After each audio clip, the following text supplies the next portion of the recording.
నమస్తే, welcome to my channel. ఈరోజు వీడియోలో గార్లిక్ చికెన్ ఎలా ఫ్రై చేసుకోవాలో చూపిస్తున్నాను. ఫస్ట్ బాణీ పెట్టి అది హీట్ అయ్యాక 3-4 టేబుల్ స్పూన్ల ఆయిల్ వేసుకోండి. ఈ ఫ్రైకి కొంచెం ఆయిల్ ఎక్కువగానే పడుతుంది. ఆయిల్ హీట్ అయిన తర్వాత ఇందులో పెద్ద సైజు ఒక ఆనియన్ని కట్ చేసి వేయించుకోండి. వీటిని రంగు మారేంత వరకు ఫ్రై చేసుకోండి. ఇందులో ఎలాంటి మసాలాలు యాడ్ చేయాల్సిన అవసరం లేదు.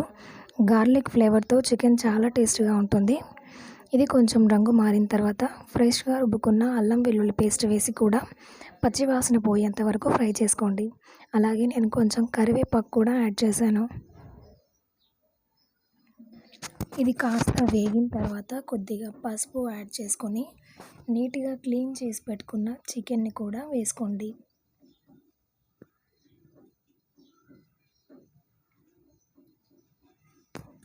చికెన్ మొత్తం కూడా కలిసే విధంగా ఒకసారి కలిపి ఒక 1/2 టేబుల్ స్పూన్ ఉప్పును కూడా యాడ్ చేసుకోండి.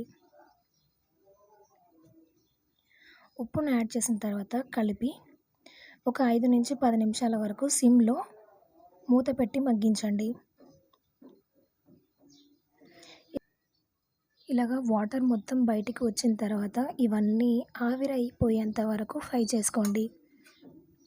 తర్వాత ఒక పెద్ద సైజు వెల్లుల్లిని, అలాగే ఒక టేబుల్ స్పూన్ ధనియా పౌడర్, మీ టేస్ట్కి సరిపడా కారాన్ని యాడ్ చేసుకొని దాన్ని కచ్చా పచ్చాగా దంచుకోండి. ఇలాగ మెత్తగా పేస్ట్లా కాకుండా ఇలాగ దంచుకోండి. నేను అలాగే ఇందులో కొంచెం కరివేపాకు కూడా యాడ్ చేసి దంచాను.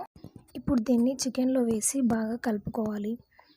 మనం గార్లిక్ వేయడం వల్ల మంచి ఫ్లేవర్ అనేది వస్తుంది. వేసిన వెంటనే మంచి స్మెల్ కూడా వస్తుంది. ఇలాగ దగ్గరికి అయ్యేంత వరకు కూడా ఫ్రై చేస్తూ ఉండాలి.